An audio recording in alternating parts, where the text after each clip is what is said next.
दोस्तों, इस लेक्चर में हम बात करने वाले हैं सॉफ्टवेयर्स के बारे में। जो हमारा basics and fundamentals of computer जो चल रहा था, उसमें हम आज सॉफ्टवेयर के बारे में बात करने वाले हैं। और ये हमारा कंप्यूटर का चौथा पार्ट होगा, कंप्यूटर के वीडियोस का चौथा पार्ट होगा। और मैं आपको बता दूं कि व्यापम के कोई भी एग्ज़ाम या बैंकिंग का कोई एग्ज़ाम या फिर एमपी पुलिस या यूपी पुलिस का कोई एग्जाम, इसके अलावा जो पीएससी या पीसीएस के जो एग्जाम होते हैं, उन सब में आजकल कंप्यूटर पूछा जाने लगा है। 8-8 10-10 क्वेश्चंस करीब करीब कंप्यूटर के पूछे जाते हैं। वो बिल्कुल बेसिक क्वेश्चन पूछे जाते हैं। मतलब ऐसा नहीं होता है कि उनका कोई लेवल बहुत ज्यादा टफ होता है, बिल्कुल बेसिक्स से पूछते हैं क्वेश्चंस।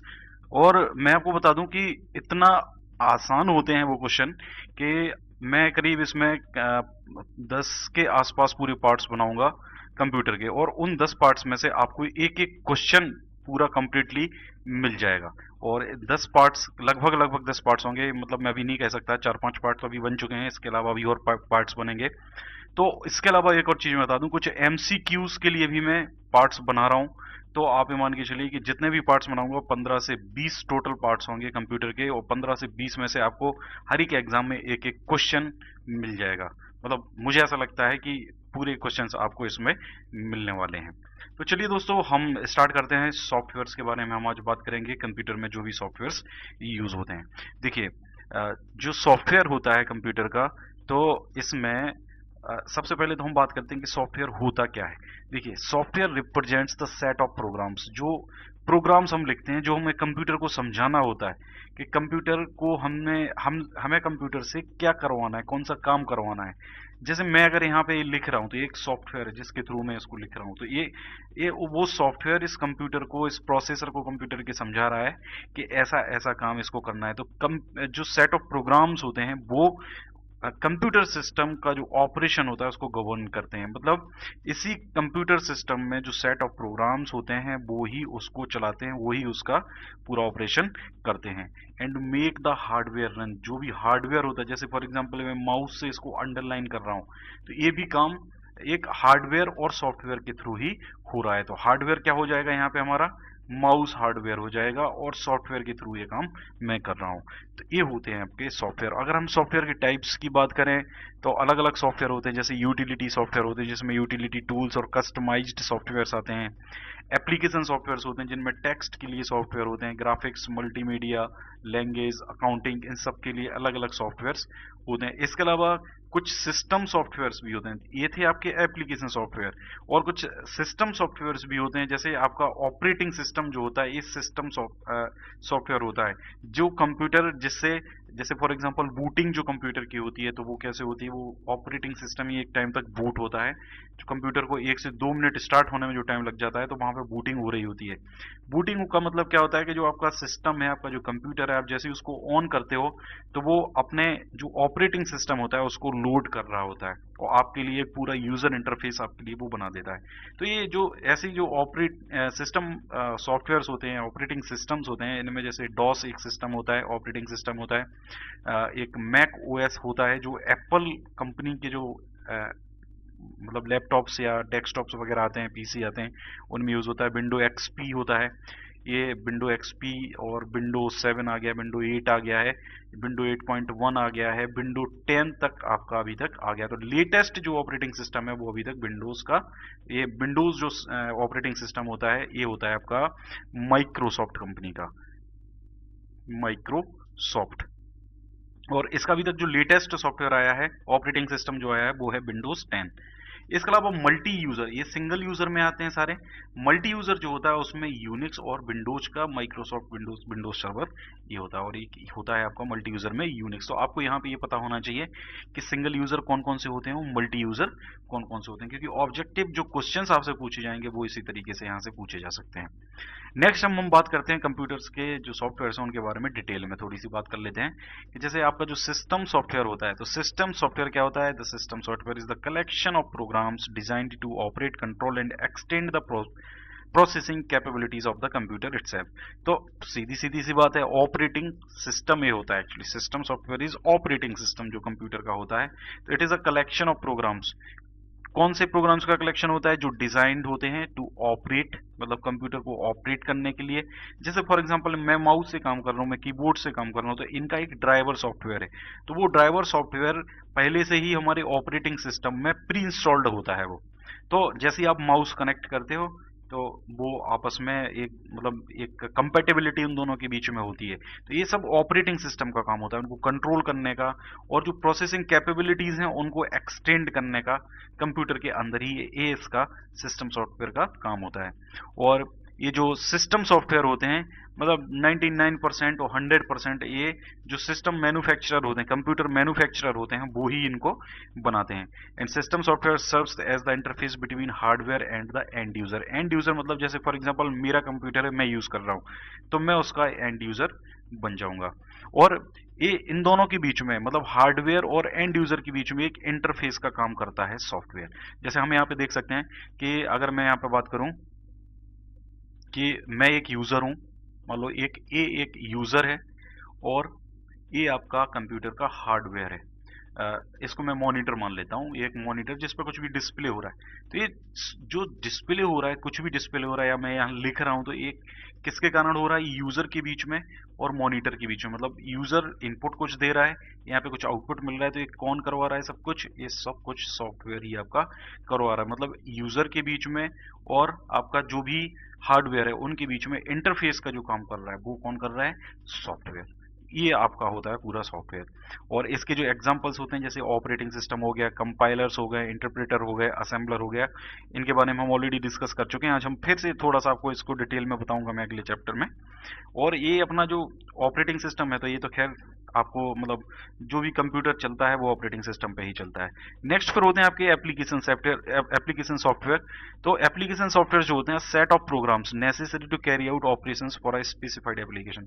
जैसे फॉर एग्जांपल मैंने एक पीपीटी बनाई है, पावर पॉइंट प्रेजेंटेशन बनाई है मैंने, या मैं कोई डीओसी फाइल मैंने बनाई है, मतलब डॉक फाइल कोई मैंने बनाई है और ये टेक्स्ट के लिए फाइल मैं यूज करता हूँ, या जो मैं अभी आपको पढ़ा रहा हूँ इस पे, तो ये मैंने एक पावर पॉइंट प्रेजेंटेशन इसका तैयार किया हुआ है। तो ये पावर पॉइंट प्रेजेंटेशन जिस सॉफ्टवेयर पे मैं कर रहा हूँ, माइक्रोसॉफ्ट का ये एक सॉफ्टवेयर है, और इस जिस पे मैं ये कर रहा हूँ जो मतलब पावर पॉइंट प्रेजेंटेशन है, ये आपका एप्लीकेशन सॉफ्टवेयर का एग्जांपल होगा।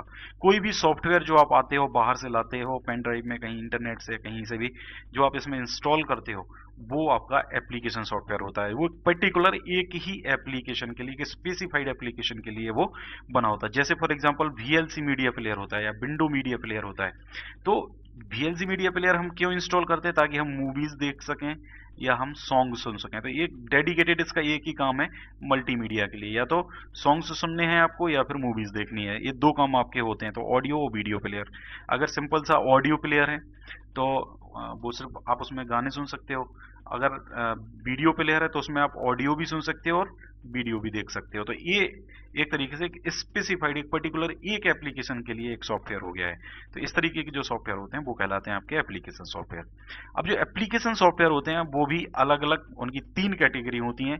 एक होता है आपका पैकेज, एक होता है आपका यूटिलिटी और एक होता है आपका कस्टमाइज सॉफ्टवेयर। तो इन तीनों के बारे में हम देखते हैं। जो पैकेज होते हैं जैसे वर्ड प्रोसेसिंग, तो वर्ड प्रोसेसिंग जैसे फॉर एग्जांपल मैं अभी जो काम कर रहा हूँ पावर पॉइंट प्रेजेंटेशन पे कर रहा हूँ, या डीओसी मतलब जो जिसको बोलते हैं माइक्रोसॉफ्ट वर्ड पे मैं काम कर रहा हूँ, ये सब आते हैं आपके वर्ड प्रोसेसिंग में, जिसमें कोई वर्ड को हम, जो वर्ड्स हैं जैसे लिखे हुए हैं, पैकेज लिखा हुआ है, तो ये सब वर्ड्स होते हैं। इन वर्ड्स को जो प्रोसेस करते हैं या टेक्स्ट को जो प्रोसेस करते हैं, जो मतलब टेक्स्ट का जो भी टेक्स्ट से रिलेटेड जो भी प्रोसेसिंग होती है वो करता है वर्ड प्रोसेसिंग। तो माइक्रोसॉफ्ट वर्ड है और माइक्रोसॉफ्ट पावर पॉइंट प्रेजेंटेशन है, स्प्रेडशीट्स ये अलग आ जाती हैं। तो जो package that process textual matter and creates organised and flawless document, मतलब एक डॉक्यूमेंट हमने क्रिएट किया, तो एक या तो हम डॉक्स फाइल क्रिएट कर लें या फिर हम पीडीएफ फाइल क्रिएट कर लें। जो नोट्स आप वगैरह देखते हो पीडीएफ फाइल वो एक्चुअली होती है।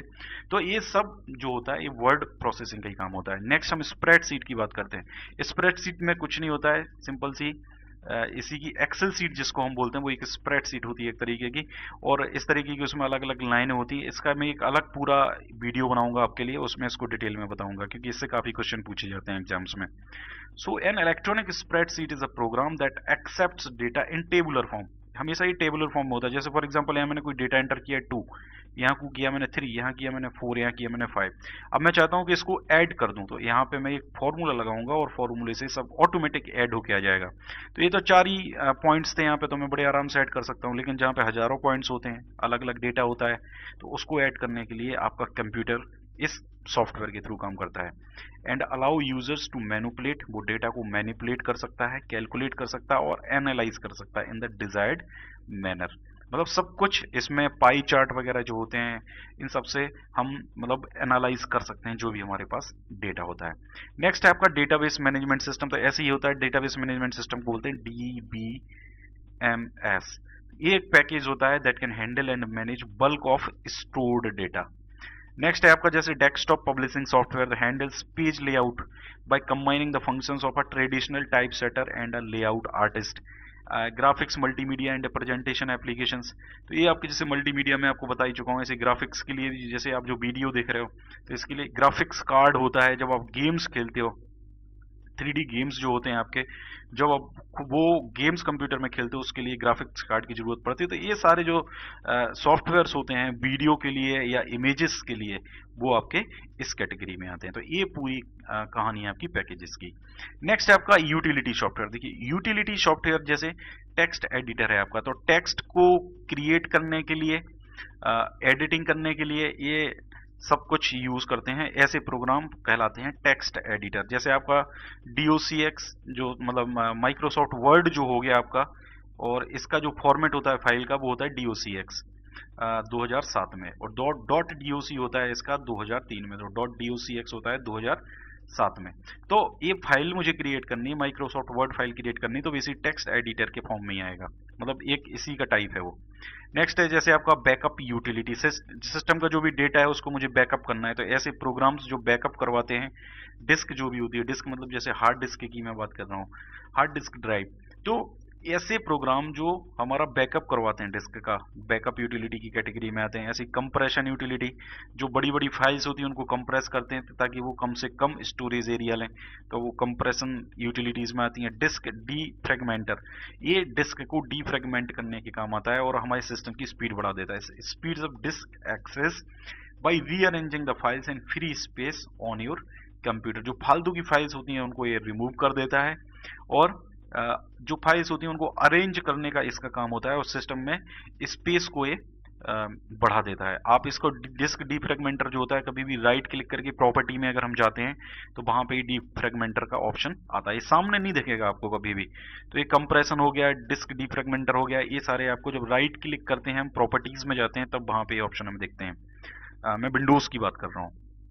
विंडोज में किसी में भी, चाहे विंडोज 7 हो, चाहे 8 हो, चाहे माइक्रोसॉफ्ट विंडोज का जो पुराने जो वर्जन है वो हो। इसके बाद होता है फिर आपका एंटीवायरस। तो ये भी एक यूटिलिटी सॉफ्टवेयर होता है, और इसमें इसका काम क्या होता है, ये डिस्क की स्कैनिंग करता है वायरस के लिए और उनको रिमूव करता है if any virus is found. मतलब वायरस अगर मिलता है तो इसको रिमूव करता है। तो वायरस पे भी हमारा एक पूरा डेडिकेटेड एक मैं लेक्चर पूरा बनाऊंगा, उसमें हम पूरा डिटेल में वायरस के बारे में, टाइप ऑफ वायरस के बारे में, इन सब के बारे में डिस्कस करेंगे। नेक्स्ट है आपका कस्टमाइज सॉफ्टवेयर। तो कस्टमाइज सॉफ्टवेयर क्या होता है कि जैसे कोई, फॉर एग्जांपल मैं हूं, मैं अपने हिसाब से कोई सॉफ्टवेयर बनवाना चाहता हूं, मेरी कोई कंपनी है और मैं उस कंपनी के लिए कोई सॉफ्टवेयर बनवाना चाहता हूं। जैसे इंडियन रेलवे है या फिर कोई बहुत बड़ा ब्रांड है, कोई बहुत बड़ी कंपनी है, तो उनके खुद के डेडिकेटेड सॉफ्टवेयर्स होते हैं, कई कंपनियां उनके लिए बनाती हैं। जैसे फॉर एग्जांपल TCS जो होती है कंपनी, टाटा कंसल्टेंसी सर्विसेज, तो ये TCS एक सॉफ्टवेयर कंपनी है और ये गवर्नमेंट के ज्यादातर प्रोजेक्ट ये TCS ही हैंडल करती है। तो गवर्नमेंट के जो भी सॉफ्टवेयर बनाने का काम है वो TCS को ही दिए जाते हैं जनरली। मतलब सब सारे नहीं दिए जाते हैं, बट मैक्सिमम गवर्नमेंट के सारे इसको ही दिए जाते हैं। इसके अलावा भी बहुत सारी कंपनी, इन्फोसिस वगैरह हैं, विप्रो वगैरह, इनको भी मिलते हैं। तो ऐसे कस्टमाइज सॉफ्टवेयर होते हैं जो यूजर की रिक्वायरमेंट के हिसाब से उनको कस्टमाइज किया जाता है, उनको यूजर की रिक्वायरमेंट के हिसाब से बनाया जाता है। तो जैसे इंडियन रेलवे का, जैसे आपने वेबसाइट देखी होगी IRCTC, तो ये तो चूंकि एक वेबसाइट हो गई, लेकिन इनका एक पर्टिकुलर सॉफ्टवेयर है जिससे, जैसे आपने रिजर्वेशन कर दिया और आप वेटिंग में आ गए, तो इनका वेटिंग से कब कब क्लियर करना है, वेटिंग कैसे क्लियर करनी है, जिसकी एज ज्यादा है उसको क्लियर करना है, क्या करना है, जो मतलब जो दिव्यांग लोग हैं उनका पहले क्लियर करना है, किसका करना है, तो ये सब अरेंज करने के लिए इनके पास एक खुद का एक सॉफ्टवेयर होता है। तो ऐसे ऐसे हर एक कंपनीज के पास जनरली सॉफ्टवेयर्स होते हैं और इनको बोलते हैं कस्टमाइज्ड सॉफ्टवेयर। तो ये होते हैं आपके सॉफ्टवेयर्स। इसके अलावा कुछ कैटेगरीज की बात करते हैं हम सॉफ्टवेयर की। जैसे देखिए फ्रीवेयर वो सॉफ्टवेयर्स होते हैं जो फ्री में अवेलेबल होते हैं, जैसा इसके नाम से हमें पता चल रहा है, इनकी कोई कॉस्ट नहीं होती है। और इस तरीके के जो सॉफ्टवेयर होते हैं ये the producers of this softwares are either public institutions such as university or developers who do it for personal interest or advertisement or private companies who do it for dumping reason। देखिए कोई university है, उसने अपने लिए एक software बनाया है और वो सॉफ्टवेयर कोई भी यूज कर सकता है। ऐसे जो सॉफ्टवेयर्स होते हैं वो कहलाते हैं आपके फ्रीवेयर। या तो कोई जैसे कोई सॉफ्टवेयर डेवलपर है, वो सॉफ्टवेयर डेवलपर ने कोई प्रोग्राम बनाया है और वो उसने इंटरनेट पर अपलोड कर दिया, वो फ्री में है, तो ऐसे जो सॉफ्टवेयर उसने वो फ्रीवेयर कहलाते हैं। नेक्स्ट फिर होता है आपका शेयरवेयर। तो शेयरवेयर सॉफ्टवेयर वो होते हैं कि जो स्टार्टिंग में तो आपको ये फ्री में दे देंगे कि कुछ दिन आप इसका यूज कर लो। आपने कई सॉफ्टवेयर देखे होंगे, जब आप लैपटॉप इंस्टॉल करते हो तो 35 डेज, 7 डेज, 30 डेज, ऐसा उनका एक ट्रायल पीरियड जिसको हम बोलते हैं, ऐसा उनका एक ट्रायल पीरियड होता है। उस ट्रायल पीरियड में आप उनको फ्री में फुल वर्जन उसका यूज कर सकते हो, लेकिन 30 डेज के बाद वो आपके सिस्टम से एक्सपायर या तो एक्सपायर हो जाएगा या उसके आप पूरे फीचर यूज नहीं कर सकते हैं, या फिर वो आपको बोलेगा कि अब आप सॉफ्टवेयर को डिलीट कर दीजिए। ये देखिए software which initially costless but after a certain period the user is asked to pay a फी और डिलीट इट। तो वो आपसे पैसे मांगेगा, भैया या तो इसका पेमेंट कर दो या फिर इसको डिलीट कर दो। ऐसा सॉफ्टवेयर में प्रोग्रामिंग की जाती है। और ऐसे सॉफ्टवेयर विच हैज 2 वर्जन्स, देखिए 2 वर्जन होते हैं। एक तो पूरा वर्जन फ्री में होगा, जैसे मान लो फॉर एग्जांपल 1.0 वर्जन है, तो ये तो वर्जन पूरा फ्री में होगा। अब आपने इसको यूज कर लिया और आपको समझ में आ गया कि ये सॉफ्टवेयर मेरे काम का है और मुझे इसके फुल एक्सेस इसकी चाहिए, तो फिर इसका जो अगला वर्जन वो आपसे बोलेगा आप इसको अपडेट कीजिए, इतना पेमेंट कीजिए और इसका 1.1 वर्जन आपको मिल जाएगा जिसमें आप पूरे फीचर इसके एक्सेस कर सकते हो और जितने भी इसके अपडेट्स आएंगे वो आप फ्री में इंस्टॉल कर सकते हो। तो ऐसा भी हो सकता है शेयरवेयर। और देखिए which has 2 versions as a free one but incomplete होता है, और with advertisement banners और a complete advertisement free one for which the user must pay। अब देखिए आपने एंड्रॉयड में बहुत सारे ऐसे एप्लीकेशन किए होंगे जिसमें बहुत सारे एड्स शो होते हैं। अब एंड्रॉयड का जो होता है उसको बोलते हैं एप्लीकेशन फाइल, .apk उसका एक्सटेंशन होता है। और ये जो .apk फाइल जो होती है आपकी, इसमें कई बार क्या होता है कि वो आपसे एक सिंपल सा आपको इसका इनिशियल वर्जन दे देते हैं और फिर वो आपसे बोलते हैं अगर आप इसके फुल फीचर एक्सेस करना चाहते हो तो आप इसको अपडेट कर लो। अपडेट करने के बाद वो आपसे कुछ प्रो करके एक वर्जन होता है, प्रो मतलब वही सॉफ्टवेयर, जैसे फॉर एग्जांपल एक होता है वीडियो देखने के लिए होता है MX प्लेयर। तो MX प्लेयर जब आप चलाओगे तो इसमें बहुत सारे एडवर्टाइजमेंट चलते हैं, ठीक है। तो फिर वो आपसे बोलते हैं कि अगर आप एडवर्टाइजमेंट नहीं देखना चाहते हैं तो MX प्लेयर प्रो इंस्टॉल करें। और MX प्लेयर प्रो इंस्टॉल करने के लिए जब आप जाते हैं तो वहां पे आपको एक पेमेंट करना पड़ता है। पेमेंट कर देते हैं जब आप, तो उसके बाद फिर आप उसके फुल फीचर भी एक्सेस कर सकते हैं और उसमें एडवर्टाइजमेंट चलने भी बंद हो जाते हैं। तो इस तरीके से जो सॉफ्टवेयर्स होते हैं, अब यहाँ पे तो हम एप्लीकेशन फाइल की बात कर रहे थे जो एंड्रॉइड के लिए होती है, ऐसे ही सॉफ्टवेयर्स आपके होते हैं। और इसका जो सबसे अच्छा एग्जाम्पल है, the most common example is WinZip compression program. Files को कंप्रेस करने के लिए ये सॉफ्टवेयर यूज होता है। नेक्स्ट फिर होता है आपका कमर्शियल। तो कमर्शियल मतलब software for which the user has to pay a licence to use it. ऐसे सॉफ्टवेयर जिनके लिए आपको सबसे पहले वो आपको पता है उस सॉफ्टवेयर के बारे में, लेकिन आपको फिर भी एक लाइसेंस सबसे पहले उसके लिए लेना पड़ेगा और उसके लिए आपको पेमेंट करनी पड़ेगी। जैसे Microsoft Windows operating system and Microsoft word. अब जो ऑपरेटिंग सिस्टम होता है करीब 4-5 हज़ार रुपए का, ये पूरा वन टाइम पेमेंट आप कर देते हैं तो लाइफ टाइम आप इसको यूज कर सकते हैं। तो ये ऐसे ही माइक्रोसॉफ्ट वर्ड भी होता है। सब ये जो सॉफ्टवेयर होते हैं सब ऐसे ही होते हैं। आप लैपटॉप खरीदने जाते हो तो आपसे करीब 4-5 हज़ार रुपए ज्यादा लिए जाते हैं केवल उसके अंदर। अगर आप ओरिजिनल विंडो यूज कर रहे हैं, आप पायरेटेड यूज कर रहे हैं तो बात अलग है, पायरेसी एक क्राइम है, वो हमें नहीं करना चाहिए। अगर आप इसका फुल वर्जन एक्सेस करना चाहते हो तो आपको उसका एक एक्स्ट्रा पेमेंट देना पड़ता है जो लैपटॉप की जो कॉस्ट होती है उसमें ही इंक्लूडेड होता है।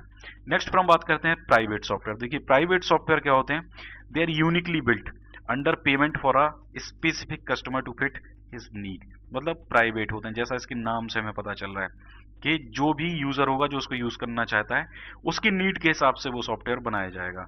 ओनली द कस्टमर में यूज इट। फिर होता है आपका ओपन सोर्स। तो ओपन सोर्स सॉफ्टवेयर जैसे आपका फायरफॉक्स होता है। फायरफॉक्स एक आपका इंटरनेट ब्राउजर है और सॉफ्टवेयर में बी मॉडिफाइड बाय एनीवन, मतलब इसको कोई भी मॉडिफाई कर सकता है, समटाइम्स अंडर सर्टेन रेस्ट्रिक्शन। लेकिन कभी कभी कुछ रेस्ट्रिक्शन होती हैं कि ऐसा नहीं हर कोई उसको जाके यूज कर ले। Open source software is also freeware, तो ये भी आपका फ्रीवेयर ही होता है। नेक्स्ट होता है प्रोप्राइटरी। प्रोप्राइटरी में सॉफ्टवेयर में क्या होता है, दी software is distributed with the explicit. Explicit मतलब होता है कि आपने किसी को एक वो एक तरीके से इसको हम बोल सकते हैं एक वार्निंग टाइप से होती है, खुली हुई आपने बोल दिया कि भैया ये टर्म्स कंडीशन है और इन इन टर्म्स कंडीशन के साथ ही आपको इसको यूज करना है। तो with the explicit legal warning not to modify it, मतलब आप उनको मॉडिफाई नहीं कर सकते। एंड टेक्निकली लॉक्ड, मतलब टेक्निकली इस चीज को क्या बोलेंगे कि वो सॉफ्टवेयर्स लॉक्ड हैं, आप उनको सिर्फ यूज कर सकते हैं लेकिन आप उनको मॉडिफाई नहीं कर सकते। To prevent other developers to see और मॉडिफाई इट्स सोर्स, मतलब उसके सोर्स को ना तो मॉडिफाई किया जा सकता है और वो पूरे तरीके से लॉक रहते हैं। तो ऐसे सॉफ्टवेयर्स कहलाते हैं आपके प्रोप्राइटरी कैटेगरीज में आते हैं।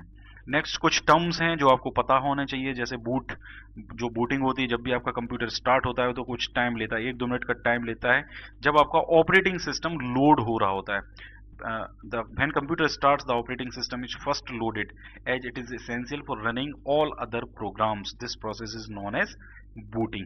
सारे प्रोग्राम्स जो होते हैं एक तरीके से आप मान सकते हैं कि वो सब लोड हो रहे हैं, स्टार्ट हो रहे हैं। जैसे फॉर एग्जांपल, आप बहुत अच्छा एग्जांपल मैं आपको बता रहा हूँ, आपका जो एंड्रॉयड मोबाइल होते हैं जब इसमें गेम आप ओपन करते हो, तो जब गेम ओपन करते हो तो वो एक्चुअली रैम में और उसकी जो मेमोरी है उसमें लोड हो रहा होता है, तो उसमें एक लोडिंग का ऐसा ऑप्शन लिखा हुआ आता है, एक ऐसा बार भी बना होता है जिसमें ये आगे ऐसा बढ़ रहा होता है। तो ये लोडिंग बताता है कि ये लोडिंग हो रही है उसकी, मतलब वो आपकी रैम में या आपकी जो मेमोरी है उसमें लोड हो रहा है। तो ये चीज जो होती है मतलब एक बूटिंग हो रही है एक तरीके से, ऐसे ही आपके ऑपरेटिंग सिस्टम में भी उसकी बूटिंग होती है। फिर होते हैं आपका कोल्ड बूट। तो कोल्ड बूट क्या होता है, when you turn the computer on from an off position, जब ऑफ पोजीशन से हमने उसको ऑन किया इसको बोलते हैं कोल्ड बूट। ऐसे फिर होता है आपका वार्म बूट। तो वार्म बूट क्या होता है, जब आप कंप्यूटर को रीसेट कर देते हो, मतलब पहले से ही कंप्यूटर आपका ऑन है लेकिन आपने उसको क्या कर दिया, रीसेट कर दिया, रीस्टार्ट जिसको हम बोल सकते हैं। अब देखिए नेक्स्ट है आपका टर्म मदरबोर्ड। तो मदरबोर्ड इज द एक ऐसा बोर्ड होता है जिसमें सारे कंपोनेंट्स जो भी आपके यहाँ पे इमेज में देख सकते हो, सारे कंपोनेंट्स, जैसे फॉर एग्जांपल यहाँ पे आपकी रैम लगती है, प्रोसेसर लगा हुआ है, तो जितने भी कंपोनेंट्स होते हैं कंप्यूटर के अंदर, ज्यादातर कंपोनेंट्स इसी के ही अंदर होते हैं और इसी से रैम कनेक्टेड होती है और इसी के साथ ही आपकी जो हार्ड डिस्क होती है वो भी किसी न किसी तरीके से इसी मदरबोर्ड से कनेक्टेड होती है, हालांकि वो होती अलग है लेकिन ये सारे कंपोनेंट्स एक ही बोर्ड पे हमने लगाए हुए हैं। देखिए, a motherboard serves as a single platform to connect all of the parts of a computer together. सारे कंप्यूटर के पार्ट्स जो होते हैं उनको एक इसी बोर्ड से हम कनेक्ट करते हैं। हालांकि कई ऐसे होते हैं जैसे हार्ड डिस्क होती है, तो हार्ड डिस्क एक अलग चीज होती है लेकिन उसकी जो कनेक्टिविटी होगी वो इसी मदरबोर्ड से होगी। A motherboard connects CPU, memory, hard drives, optical drives, video card, sound card, and other ports and expansion cards directly or via cables। या तो वो डायरेक्टली कनेक्ट होगा या फिर वो केबल्स के थ्रू कनेक्ट होगा, लेकिन मदरबोर्ड से वो जरूर कनेक्ट होगा क्योंकि प्रोसेसर ही इसी के अंदर है और जो उसके साथ प्रोसेसिंग होनी है वो करनी तो इसी प्रोसेसर को। अगर हार्ड डिस्क यहाँ से आपकी मान लो एक केबल काट दिया आपने यहाँ से, तो आपका हार्ड डिस्क अलग हो गया, ये मदरबोर्ड अलग हो गया, फिर तो इसका कोई औचित्य ही नहीं है। तो जितने भी कंपोनेंट्स होते हैं इनपुट आउटपुट, जैसे ऑप्टिकल ड्राइव्स जो हैं, जैसे सीडी डीवीडी ड्राइव जो होती हैं, या वीडियो कार्ड साउंड कार्ड होते हैं, ये सब आपके मदरबोर्ड से ही कनेक्टेड होते हैं। And it can be considered as the backbone of the computer, मतलब इसको कंप्यूटर की रीढ़ की हड्डी बोला जाता है, बैकबोन ऑफ द कंप्यूटर, सबसे इंपॉर्टेंट पार्ट होता है मदरबोर्ड। चलिए दोस्तों, आपको वीडियो कैसा लगा प्लीज कमेंट करके मुझे बताएं और अपने दोस्तों के साथ वीडियो को जरूर शेयर करें, सोशल मीडिया पे इसको शेयर करें, फेसबुक ग्रुप, व्हाट्सएप ग्रुप, और ताकि हर व्यक्ति के पास जो हायर ट्यूशन फीस अफोर्ड नहीं कर सकता उस तक ये वीडियोस पहुंचें, जो लोग कंपटीशन की तैयारी कर रहे हैं उन तक भी ये वीडियोस पहुंचें। और इसके अलावा अगर आपने अभी तक चैनल को सब्सक्राइब नहीं किया है तो चैनल को सब्सक्राइब करें और नोटिफिकेशन बेल को दबाएं ताकि हर एक वीडियो का अपलोड नोटिफिकेशन आप तक पहुंचे। Thank you very much.